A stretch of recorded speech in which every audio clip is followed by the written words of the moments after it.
For everyone who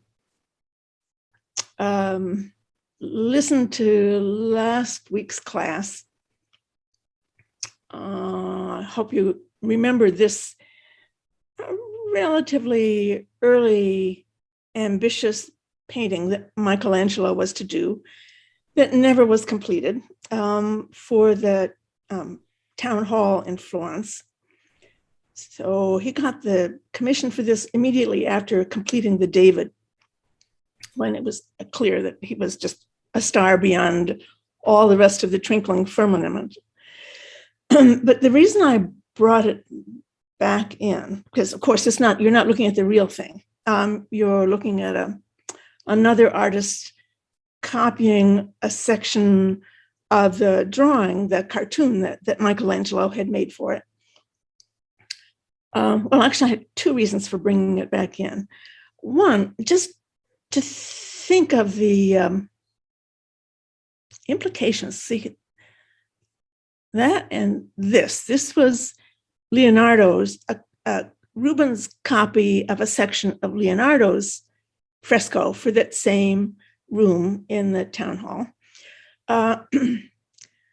That these artists' works were considered of such extraordinary value, so providing so much to learn for other artists, that you didn't even have to have a completed work for it to be famous. That just to have the scraps from their table essentially was enough to nourish other artists. And then also because I wanted to pass on a snide remark that Leonardo made about Michelangelo's version, the Battle of Cascina that he did, this one. Now, I don't know what it would have been in the Italian, but in the English translation, what I read was that Leonardo criticized this as just being a rhetoric of muscles, which you might say is quite true. And ultimately, the rhetoric of muscles is the more dominant impression and strain that other artists will work with, that these eloquent bodies, because you don't need to have the kind of classical allusions for either the patrons or anybody looking at the works as you might with Leonardo's. So that's why I brought that back in. So for rhetoric of the bodies, you can't do much better than looking at the Sistine Chapel ceiling. And I want to talk a little bit more about the layout and then the progress and the process as Michelangelo worked on it. Again, he used not very many assistants, and having always he always considered himself a sculptor primarily, he very gladly took on this commission by a pope who wanted the ceiling done because that pope, his uncle had been Sixtus IV, after whom the chapel is named. So the subsequent pope, who's Julius II, wanted to in some way impart his own stamp on at least equal what his uncle had done. So when Michelangelo signed the contract for this, he signed it, Michelangelo, sculptor. So here he is taking on the largest ceiling painting, I think, that had ever been done up until that point. He's doing that, a man who has never done a ceiling painting in his life, who refused to use local Roman assistants, relying only on people that came from Florence that perhaps he knew, that he might have trained with when they were students, who rejected what the Pope wanted him to do, which was a modest provision of 12 portraits of the apostles to go in here, and instead came up with this extraordinarily complicated, ambitious, daunting work. Now, I'll tell you one other daunting work. I don't know, you probably have a better chance seeing the Sistine ceiling than this. There, recently, in the last 5 years, there's been a complete publication of every image in the Sistine Chapel, the walls and the ceiling, all at full scale, by a man named Callaway. It's a 3-volume work. It's all digitized photography, and then photographs were stitched together. They're fold outs because these things are at scale. It says one of the folds outs is more than 5 feet long. There were, I think, 6,000 copies made of this book in English, calf, hand-sewn, hand-bound books. And it's, I think the total weight is 75 pounds. And the cost for one of these is $22,000. So things of unsurpassed scale and sheer hubris are still produced in Michelangelo's name. Well, so the reason I wanted to show you this is just for the orientation. And then the reminder that this really neatly partitioned space with all this architecture, so that in the center you have like a series of panel paintings alternating small, large, small, large. And then flanking the small ones, filling the rest of the space, there are seated nude male figures who are holding a ribbon that runs through the back of what looks like a big bronze medallion with scenes of the, don't quote me on this, but I think that's also part of the ancestry of Christ, maybe just Old Testament scenes in general. And then, so they're sitting, it looks like, on outcroppings of some marble beam that goes across here, and it extends down below. This is all that illusion. So it becomes then alcoves for figures alternating male and female, and they represent Old Testament prophets and their Greek and Roman classical counterparts, Sibyls, S-I-B-Y-L, women who were thought to be able to foretell the future. There, in their alcoves on either side, there's a pair, as if carved in the white marble, of little cherubs instead of little colonnettes. And then down here, I know this is a series of the ancestry of Christ. And these, I think, are just, again, nudes without a specific story. And there are more Old Testament precedents for the life of Christ in the 4 corners. There are more than 300 figures in here. Then the sequence of the figures in here, the sequence of the story and the sequence of the order of painting are just opposite one another. Michelangelo started painting down here, which is at the entrance to the chapel. The altar is down here.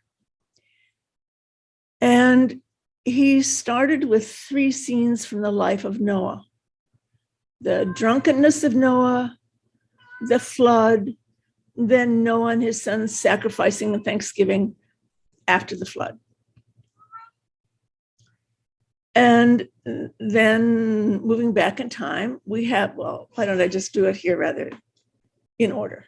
You have God separating light from dark, God creating the sun and the planets and vegetation on earth. This is God over the waters. This is one you never see. And I think that's where God is separating the heavenly waters from the earthly waters, but I'm not sure. Then the one everybody knows, the creation of Adam, creation of Eve, the temptation and expulsion. And then we're back to then the sequel, moving into the story of Noah. So as I said, there would have been theological advisors for the particular choices of stories, but there is nobody advising him on how to paint. And that's evident because when you look at the scene at the left, any of these central scenes at the left, and we'll look at this one in some detail, compared to what's going on down here. Of course, there's a fewer cast of characters. This is just God going and God coming, where there are many here. But this is almost unintelligible from the ground. So it doesn't adequately factor in the viewer's vantage point, whereas the overall arrangement does. From either side, you would have figures that were right side up to you and some standing on their heads. So you could accommodate all of these different points of view.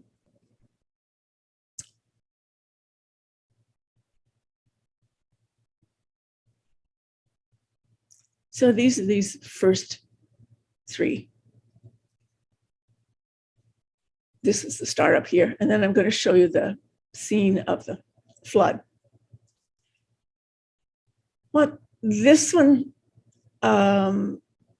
shows that about his being early in even conceptualizing how to paint up here, is that he painted this as if it were a traditional, well, waterscape more than landscape, with a distant horizon and lots of figures, as if it would be a scene appropriate for down on the wall. And instead of looking up, where illusion of a landscape going into distance just has no logic to it at all. And where including so many figures is totally wasted.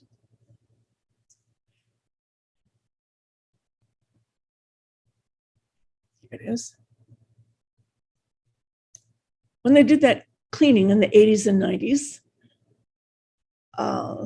the great wonder for restorers or students of art revealed itself because they could follow out. You can sort of see here the seams between different days painting in the how far the pigment is soaked into the plaster. Is slightly different from here and here. Look at the slight differences there. So they saw in surveying this whole work that there are more than 30 days separate work on this. So the work was done quite painstakingly, again, as if it were a panel painting. So finding that Michelangelo is finding his way.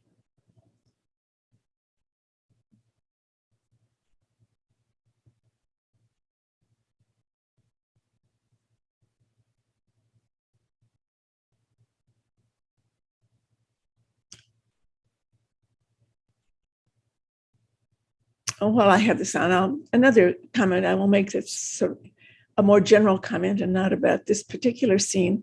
It's the lack of very many female nudes. You see, he can do them, he does them. You're dealing with a social issue.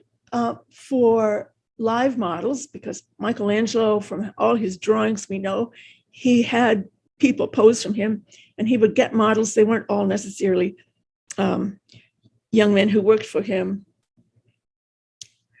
But it was almost impossible to get a female model who can pose in the nude. In Venice, there's evidence that they had a sort of a different, more relaxed social code for women. And sometimes it was possible that you could get a woman who would serve as a model. But they're not available for Michelangelo in Rome or in Florence. So largely when an artist needed to paint a nude woman, he had to resort to the models either from what he knew of women from his own life or from looking at classical sculptures of Venus, for example. So they very much stay a type. Not only that, they're kind of boring. They don't provide all the opportunities for shifts and showing what's going on under the skin. Because, of course, the women were ideally plumper than, say, the standard would be now.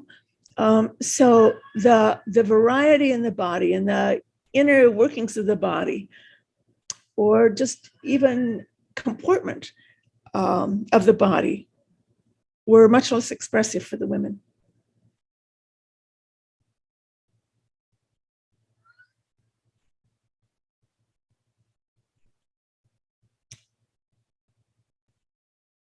So then we'll see with the expulsion, which is right here, then we see the change.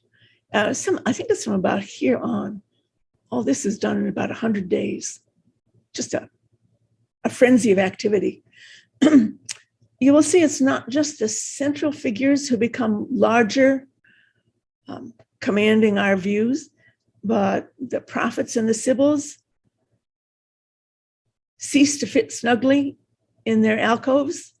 They bulge out and across, and their gestures are increasingly dramatic all the way. And the nudes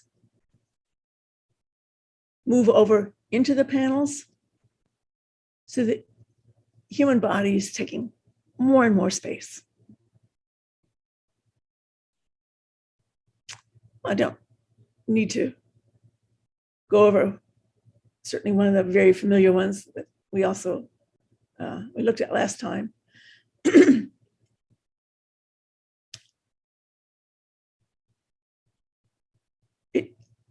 I do wonder if any of you tried to take a pose like any of these figures to. I will encourage you again to try.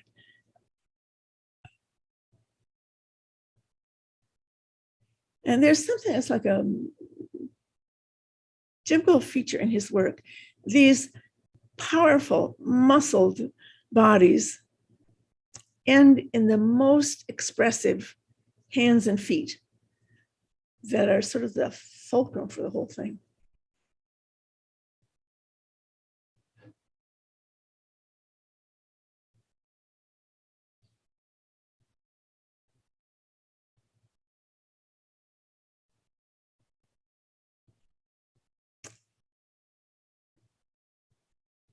So this is, I showed that briefly last time. This was it is another fragment of a classical sculpture, sometimes called Apollo, but we don't know because it's just found in this state. But that had been known since the 15th century. But there's another wonderfully affirming statue for Michelangelo that the ancients had the same sense of the power of the body, especially the body that twists and turns on its axis and moves in space and is powerfully muscular.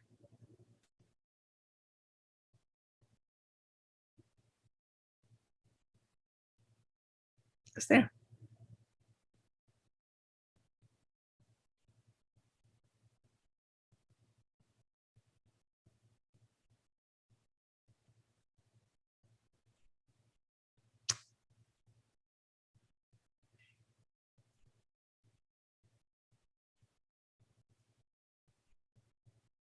There's a part of the humanistic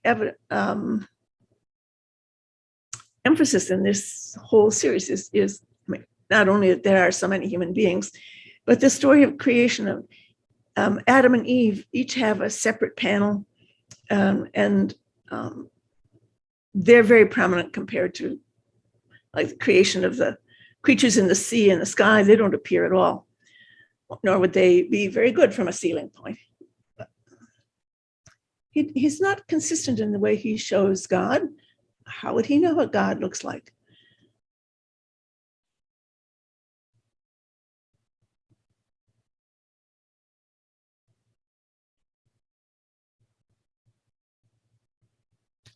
And rather than imagining very literal mindedly and rib being taken from Adam's side, you have the sleeping Adam, and it's sheerly the power of his gaze and the command that's pulling her up. Mouth open, hands in gesture of prayer, yearning already toward God. It's as if this tree stump is nature repeating her inner state.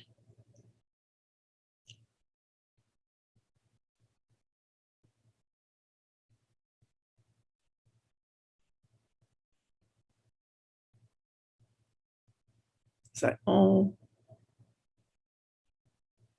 what more can be said about this? I'll just tell you things that are often said, and something perhaps you don't often think about or see in the creation of Adam. It doesn't explicitly, it's not literally following the Genesis account because, or it looks like it's not going to, because Adam supposedly receives life by God breathing into his nostrils. Whereas here we see it looks like it's going to come through just the sheer life force is going to come through the touching of their fingers. But what an extraordinary God.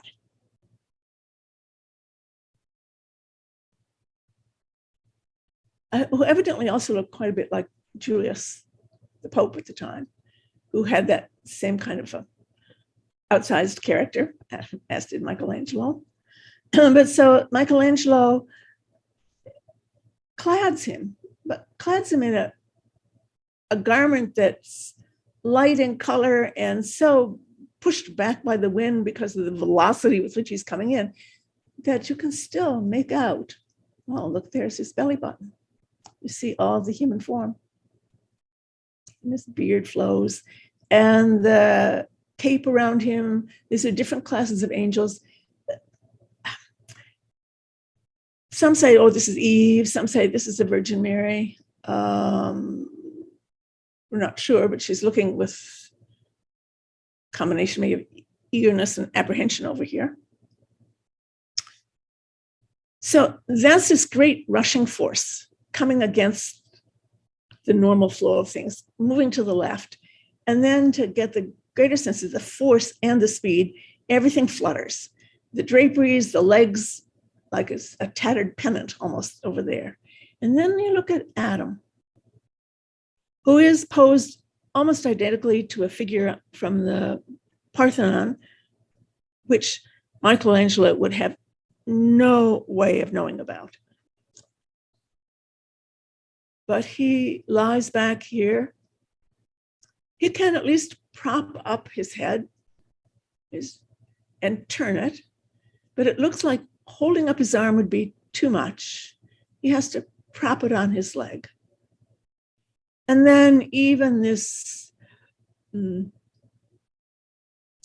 scrap of a landscape, look how it too just slides down. Doesn't have any energy. It's a melting form. So the shapes alone would be sufficient to tell the story. And of course, you've got that curve, a very vibrant curve, and this more relaxed curve in his form. I find this very interesting from one of those nudes. See how those hands are quite close. You've got another hand to consider in the scene.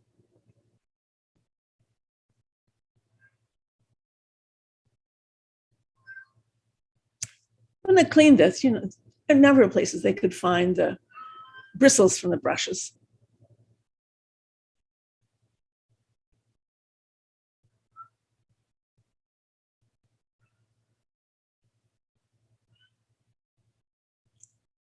We're gonna have a feline chorus today, I think.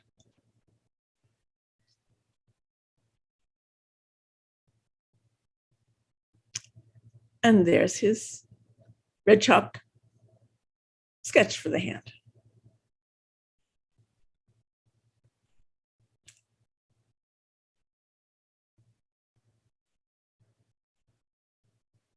Then we'll look at these two.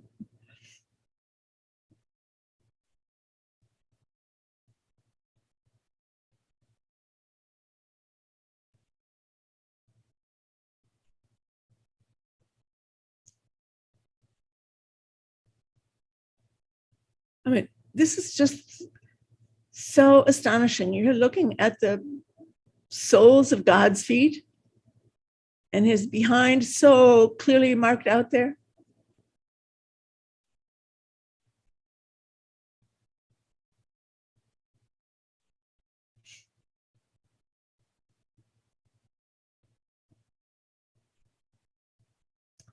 So beneath this one, there would the Pope be when he's officiating at the Mass. And in part of the Mass, you raise up the host. So there'd be this visual parallel between the action of God and then the action of the Pope.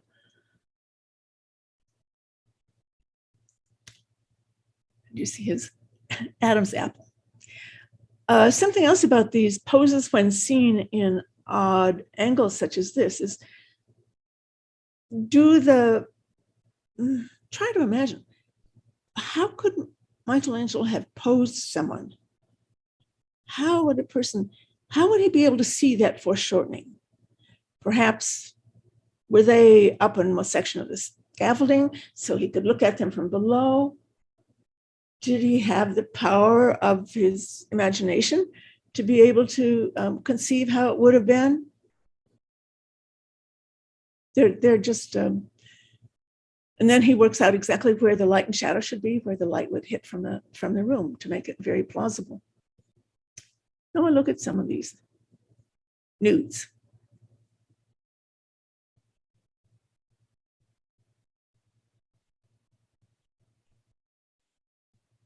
And there's every kind of speculation. What can they mean? Sometimes there's thought, well, are they angels? One interesting feature of this ceiling, there's nothing of the conventional religious art. There are no wings on angels. There are no halos. There are no external markers of being a sainted or religious figure.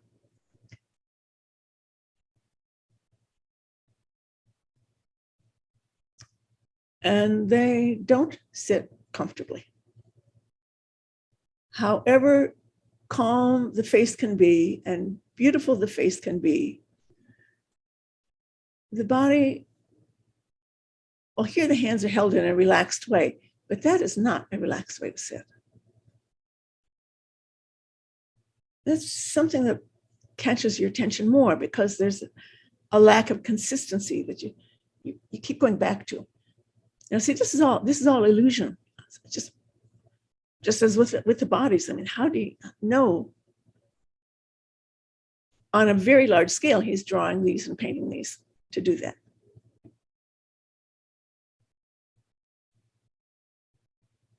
Here too, seeming to be alarmed by something. What?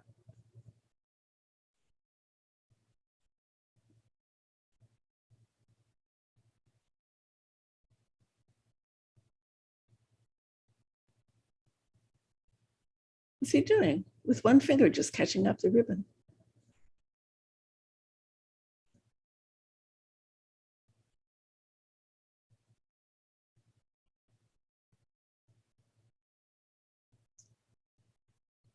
Often with very beautiful faces.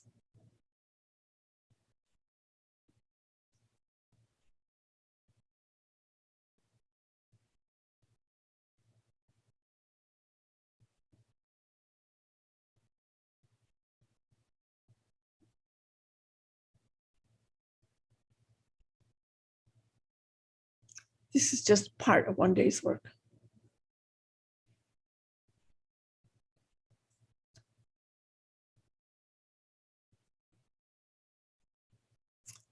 Then I'll show some prophets, and we're starting with some of the first ones he did. You can tell because they fit in their space. Here, Ezekiel. They'll have two cherubs, again, not really indicated as being angels, who are advising, assisting, interacting with him.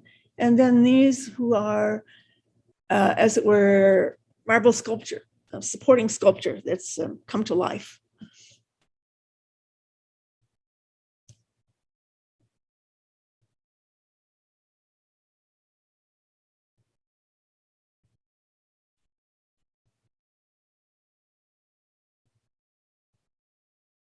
Who could see from the ground that wonderful, tender intimacy between the two of those?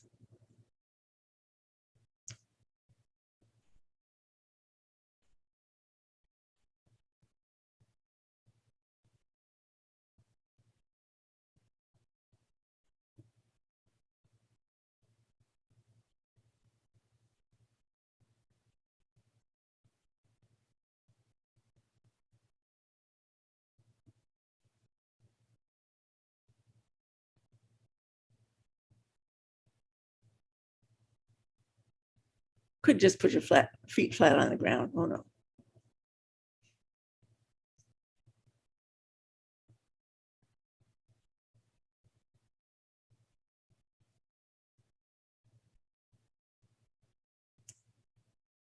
And that one you saw last time for this revelation that cleaning produced about the really brilliant and utterly novel color choices that he made.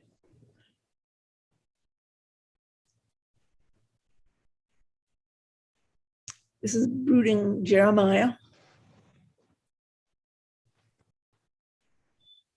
This gesture's like a leitmotif. That's the same way the dead Christ in Mary's lap and the Pietà, they were on either side of a fold. That comes a lot, that goes back to Donatello. This is just a theme. And here's Jonah, the end. Oh, give me a chance to see this. That foreshortening. It's as if he has all the room in the world to lean way back. It's not just on a wall.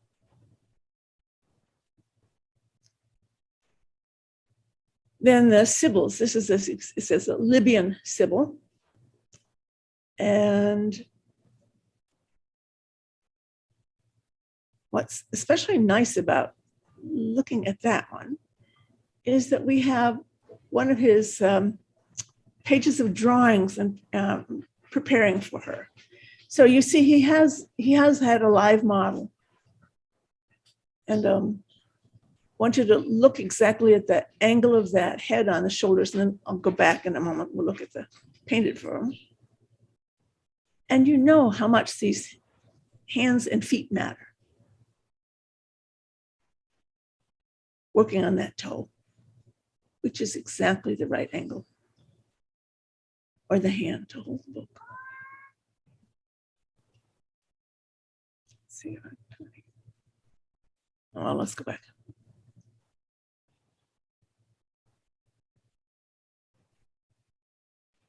See, the arm reaches more, the head turns further back than a live model could comfortably pose.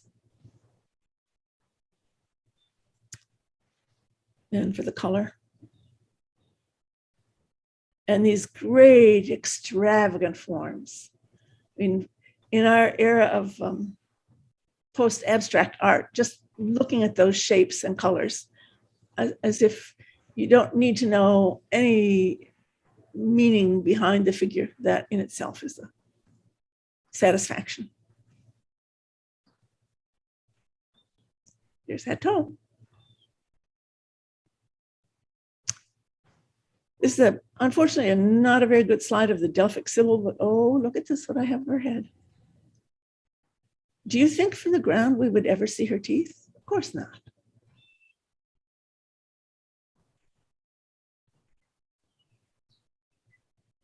Would we see, probably in some sense, one eye in shadow so you don't see the liquid here as you do here?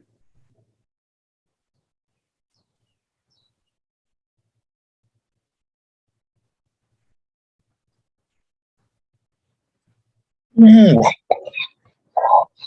And this is the most extraordinary one, the Command Sybil. She was a Sybil who, when by the gods was granted the power of prophecy, she did not ask for or get the power to stay eternally young.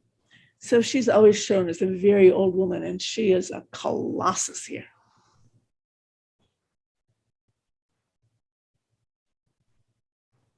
So now her feet are side by side, but you know she doesn't have her heels down.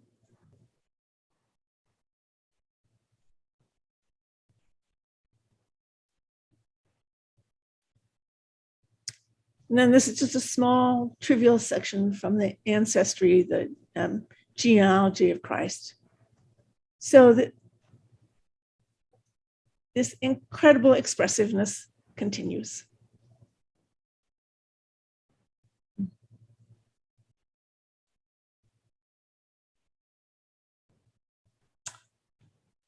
So that's for the ceiling.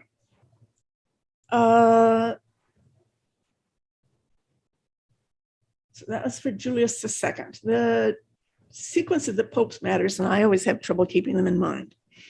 But the next pope is Leo X, and he came to power in 1513. So Julius died just very shortly after the completion of the ceiling.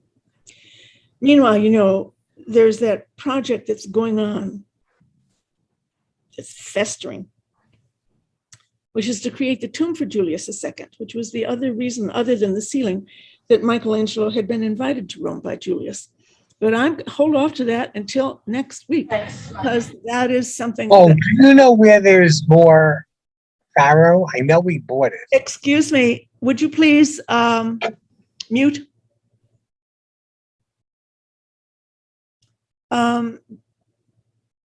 That it goes through many changes, and we'll just wait and look at the pieces from at the end.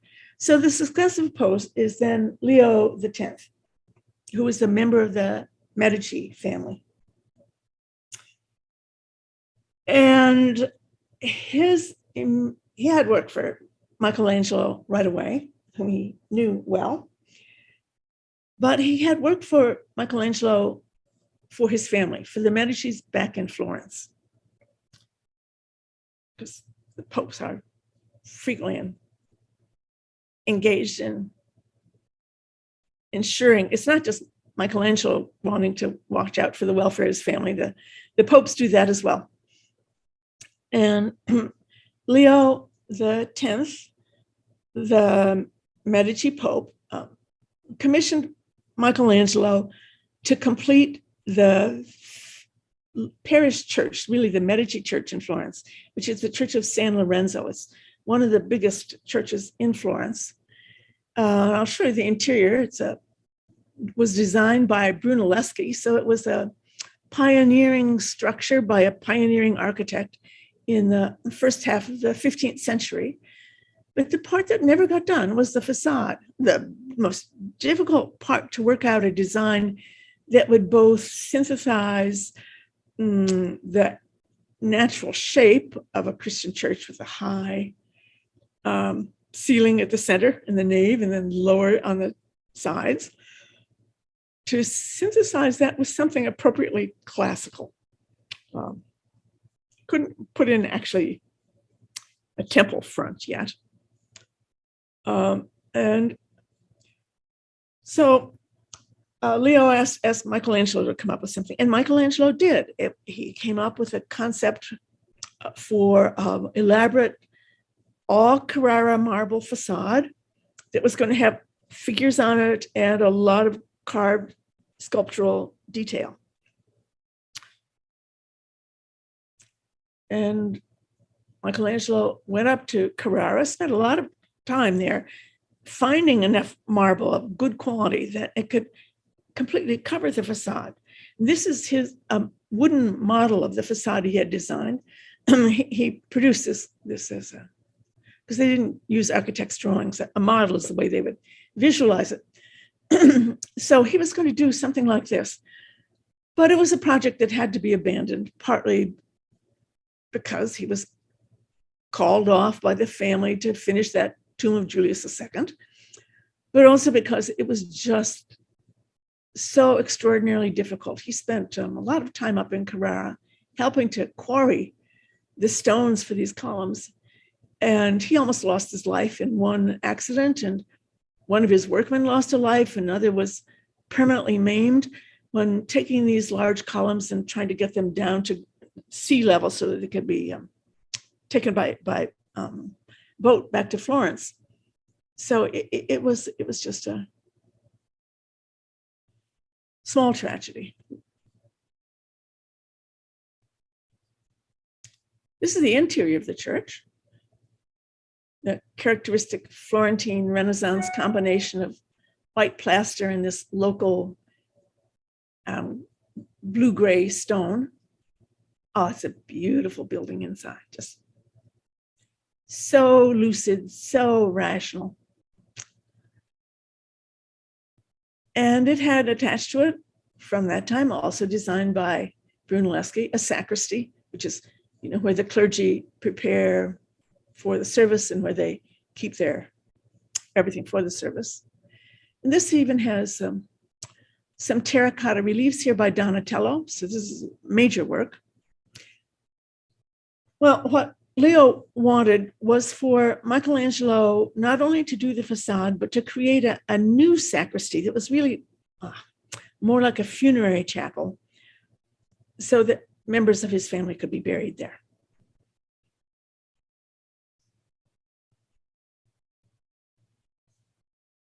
Didn't get very far. He died. Then there's a very brief reign of one pope, and then comes another Medici pope, Clements VII, whom you see here in a portrait. Now, we'll look at this man who looks, I don't know, I myself would feel that I would trust this fellow.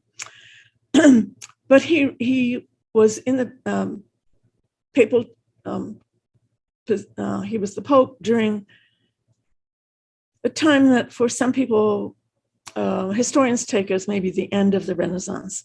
He was Pope during the sack of Rome, when various national and other Italian state forces came down to Rome and pillaged and destroyed and burnt a great deal of the city. It was a devastation. And it was also the time of the beginning of the Protestant Reformation, not only of Martin Luther pinning the 95 Theses to the door of the church in Würzburg to challenge the authority of the Catholic Church and its sources of wealth, but then also at the time of Henry VIII's marriage, when the English broke off from the Catholic Church because the Pope refused to sanction his marriage, Henry's marriage. So it was a very turbulent time, and that sense that the world is perfectible and is perfect was not being borne out by facts. Michelangelo was really involved in this maelstrom because during the time of the sack of Rome, the people in Florence rose up in rebellion against the Medici and drove them out. And so there were Republican forces in Florence, and it was vicious warfare. Michelangelo rushed up there. He helped. He designed new fortifications for the city. He was an ardent patriot and an ardent Republican, even though the Medici from the beginning had sponsored him.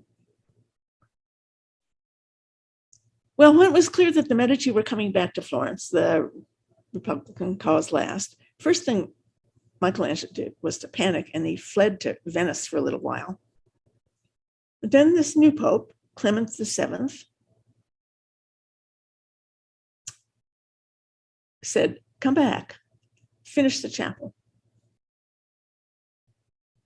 Actually, there was a while when Michelangelo hid in the chapel. But so he finishes it under Clement VII. So this went on from 1520 to 1534, because he's always doing other things alongside. And he designed both the architecture and the sculpture.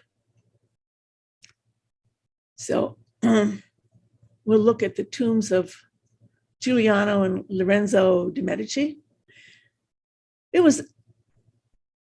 went through many stages. Originally, there was to be a freestanding large monument here with the great founders, the Lorenzo the Magnificent, and his brother. And then these two guys who are buried here now were also to be in there, and there's to be more sculpture. Well, got pared down.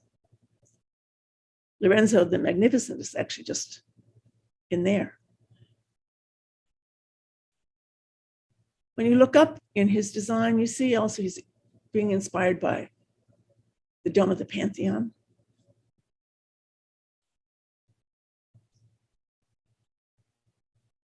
So here's the tomb of Giuliano de Medici.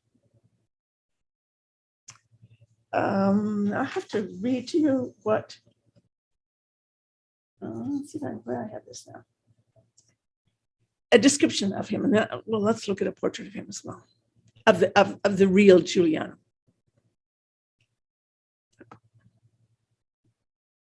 There. Said he was a sickly fellow with puny physical characteristics. And actually, he was the cousin of the current Pope. Well, this puny physical fellow is presented by Michelangelo. It is this ideal Roman warrior. And then below him, over the actual sarcophagus, there are figures of day and night. And then never finished were two more figures going to be down here of rivers, two of the four rivers of the world. So we'll look at the sections of this, and then we'll look at the opposite tomb.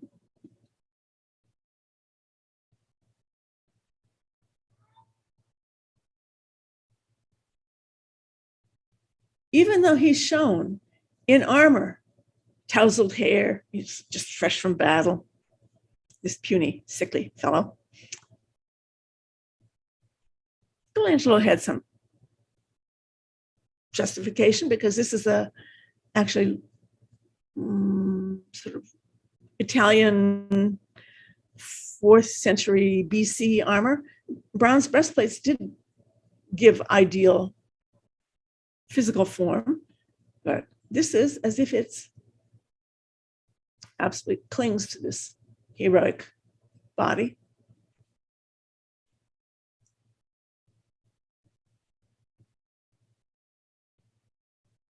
To give you the sense of its size.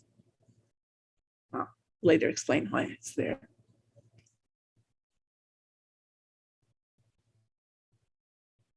Of course, Michelangelo faced protests. These doesn't look like Giuliano at all. And he said, in 100 years from now, it's not going to matter.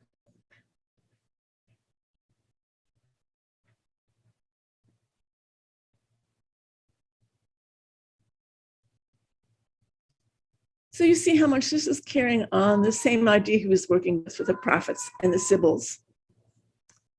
And then we look at these two. They look very unstable, don't they? As if these would slide off, because you needed that additional sculpture down below. So here's night.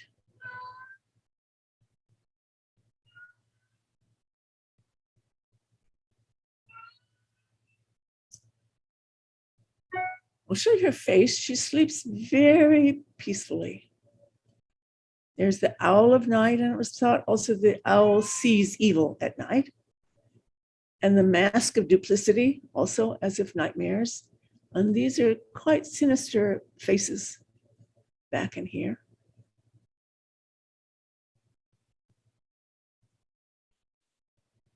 You see he's freeing himself from the actual human body. He's now, as part of that moving away from the Renaissance balance and harmony. Now it's moving toward much more exaggerated and expressive figure as this. You do have to wonder how many vertebrae she has in her spine. There's his drawing, one of his sketches for her.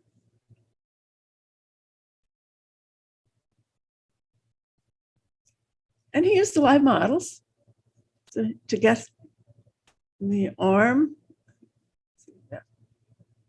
up to her head.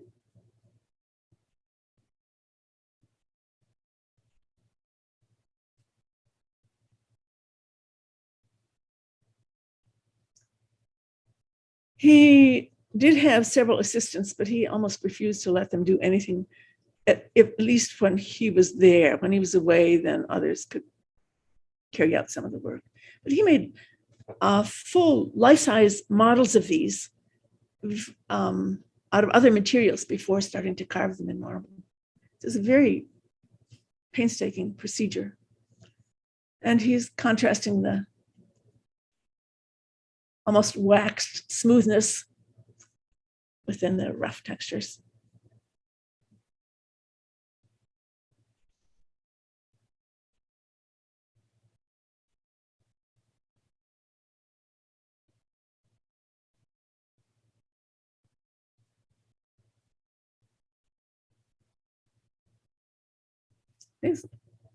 There are little bits not finished. He preferred to leave things unfinished, it seems, rather than let an assistant do it. And then day, now you'd think in the light of day that should be open and expansive, and instead it's as if this figure turns away. Here. And he studied that leg from both sides. He's really just going to get the structure correct.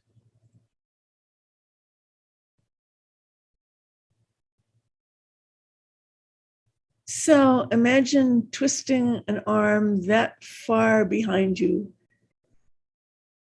and having the capacity to have your hand be totally relaxed. Here's his drawing. In the life, a model couldn't get his arm back there.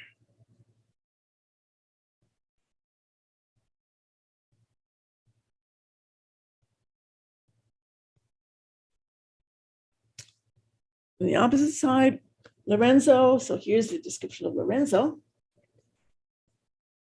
Known for his cowardice on the battlefield and submissiveness to his overambitious mother. So these two men died young, were not great advertisements for the Medici family.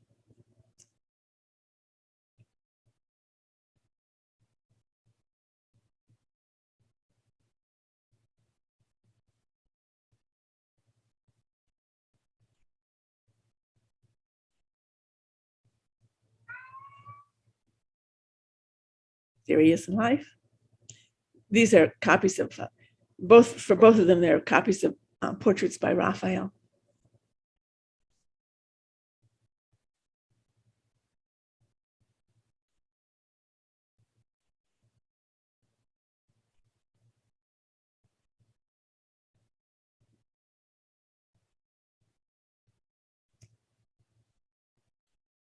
And the man here is dusk. The woman is dawn.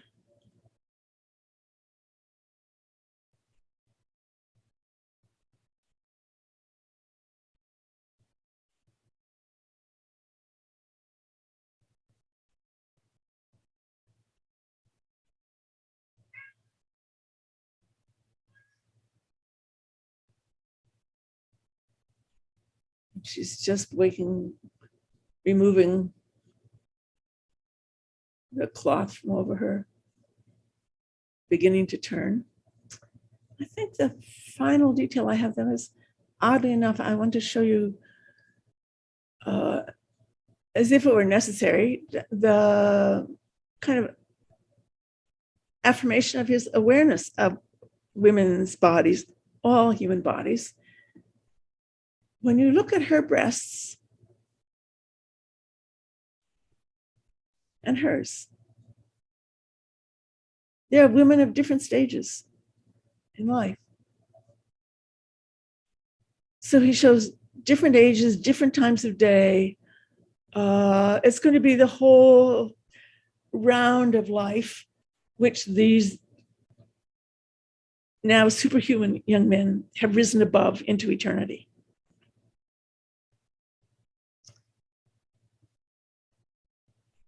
Well, I have to show you one more.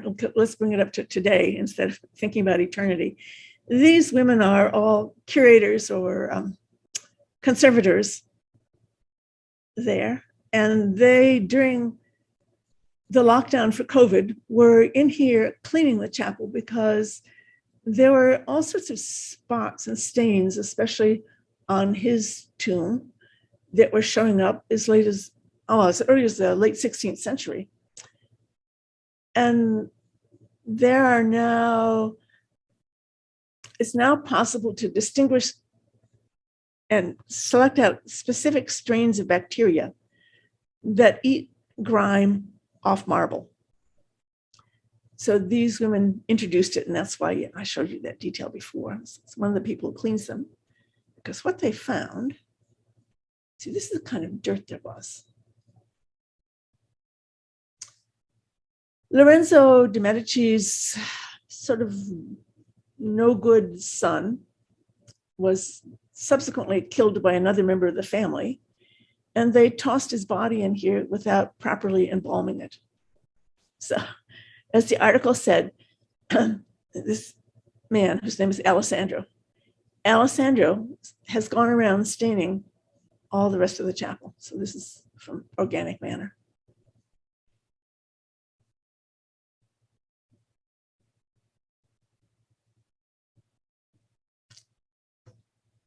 We have 3 minutes.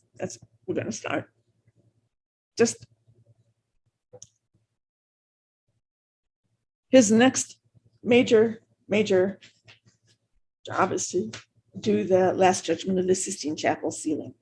Yet another pope. This is a Pope Paul III of a different family, the Farnese family.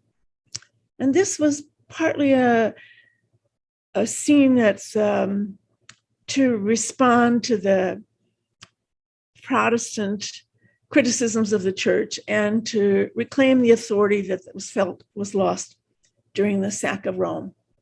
But this Michelangelo worked on from 34 to 41 with a few breaks, partly for his own illness, but he painted this single-handedly. He had one person who ground the pigments and somebody else applied the plaster, and he did all of this.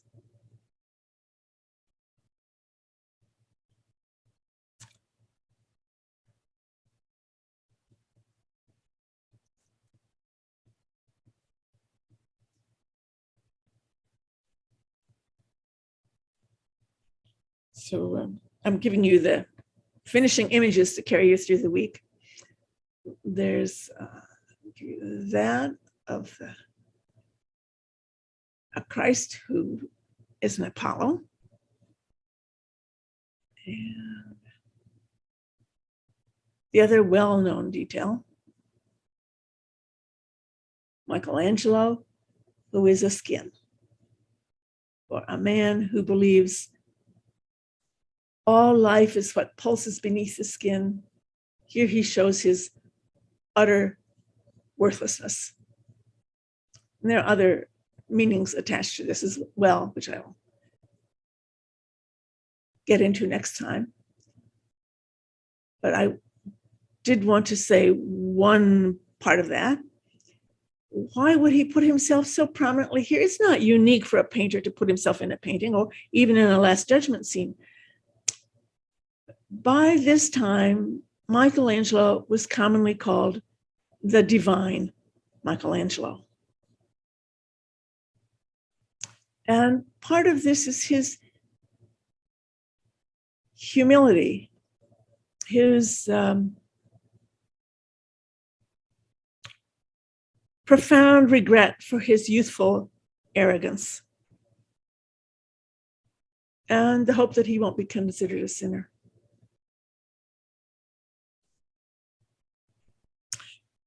So that's the time. I'll stop again if there are questions. And next week we will have we'll do this and the Tomb of Julius.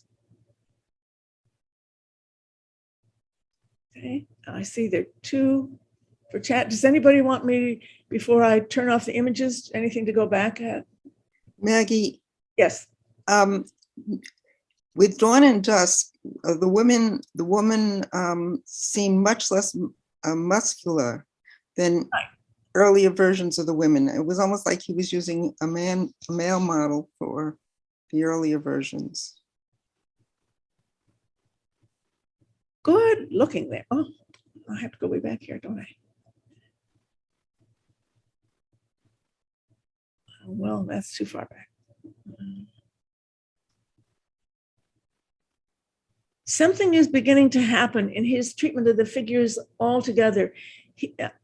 Some of it might be the fact that he's now getting quite old, and just the amount of sheer physical exertion in carving these contributes. But he moves later on in his life to a much slenderer, more fluid, sort of dematerialized bodies. And you're sensing that in here. Yeah. Yeah, he's changing.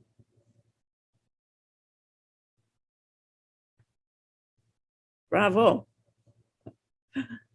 Anyone else? Maggie, I found it very amusing that you pointed out that on one of the pictures on the ceiling of the Sistine Chapel that God had an Adam's apple. Yes. I find that kind of funny too.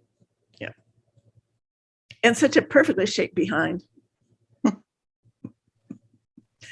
Well, after all, the Bible says, that we are made in God's image. So we know what God looks like, the best of us. Anyone else? Yes, please, Yes. What? Carolyn. When he started the Sistine Chapel, what was on those walls? Anything? The walls had paintings on them, yes, but the ceiling just had his teacher in painting had done one of the scenes on the walls there, and Botticelli had done one. There's scenes from the life of Christ and some Old Testament scenes. But the ceiling just was blue with little sprinkling of gold stars. Okay. So, but What? did how did he make it all look like it was partitioned off, like they were framed? I mean, was it framed first and then he put the painting? Oh, that's all part of his design. He had to figure out how to do that foreshortening, how to make that look convincing. And part of that had to be, he had to imagine where the light from the windows would hit that imaginary stone. So which imaginary stones would be casting a shadow here? Which ones would be catching a light there? It's just unbelievable imaginative capacity. Thank you. So he earned being called divine, I think. Mhm. More? All right, well, Thank you. Thank you very much. yes. Next time the one you can look forward to is we will get to the Moses, and which I think is another statue many people know. I never looked at it carefully till recently. There are new things to be seen. All right. Okay. Goodbye. I see even my phone is calling me now.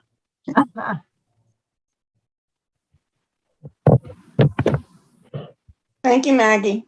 Yeah. Goodbye. God's cape's the exact shape of the human brain. I think that's someone, probably not that he would have known that, but someone looking at it now sees that in there.